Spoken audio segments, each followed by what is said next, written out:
بسم الله الرحمن الرحيم أو زد عليه ورتل القرآن ترتيلا. Әліпби, Құран сабақтары. Ассаламу алейкум ва рахматуллахи ва баракатух. Қадірменді көрермен, мінеки әліпби айдарында Аллахтың қалауымен қайта жүздесіп отырмыз. Өткен сабақта естеріңізде болса, біз әлиф және бә әріптерін үйренген болатымыз. Ал бүгінгі үйренетін жаңа әріптеріміз тә және фә әріптері болмақ. Тә әріпі атауы тә, ал беретін дыбысы т дыбысы.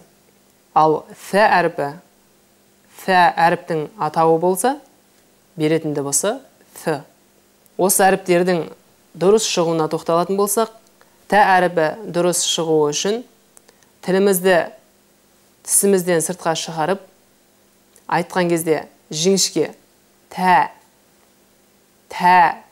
деп айтылса, фә әріпі дәл осы тә әріпі сияқты тіліміз тісімізден шығып, фә деп айтылады. Қанеке көрермен, өздеріңіз айтып көріңіздерші. Мінеке, тә, фә. Егерде тіліміз тісімізден сыртқа шықпалса, әріптің қате айтылғандығы болып саналады. Сондықтан бар ынта жігерімізбен әріптің дұрыс шығуына мән берейік. Тә әріпі жазылған кезде алдыңғы сабағымызда өткен бә әріпі секілді жоғарыдан төменге, оңнан солға қаратай үстіне екі нүктесі қойылады, дәл ортасына. Фә әріпі де дәл тә әріпіне ұқсас жоғарыдан төменге, оң жақтан сол жаққа қаратай жазылып, кейін үстіне үш нүктесі қойылады. Тә әріпі мен фә әріпінің айырмашылығы тә әріпінде екі нүкте болса, фә әріпінде үш нүкте болады. Жекеше түрде тә әріпі екі нүктесі қойылады, кейін сөз басында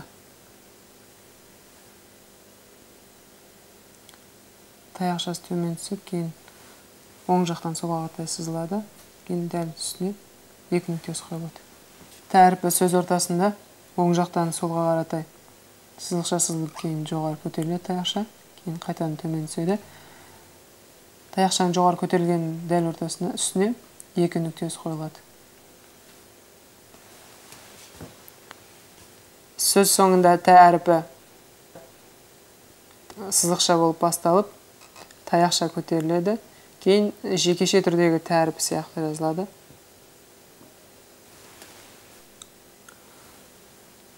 Жекеше түрде сә әріпі бірінші тә әріпіне ұқсап сызықшасын жазамыз, кейін барып үш нүктесі қойылады үстіне. Сә әріпі сөз басында бірінші таяқша болып жоғарыдан төменге таяқша, кейін барып сызық сызылады оңнан солға қаратай. Таяқшаның үстіне үш нүктесін қоямыз.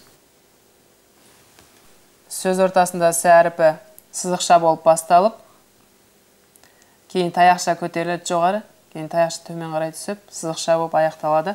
Таяқшаның дәл үстіне үш нүктесі қойылады. Сөз соңында сә әріпі сызықша болып басталады, таяқша көтеріліп, кейін дәл сә әріпінің жекеше түрдегі көрінісі жазылады. Үш нүктесі қойылады.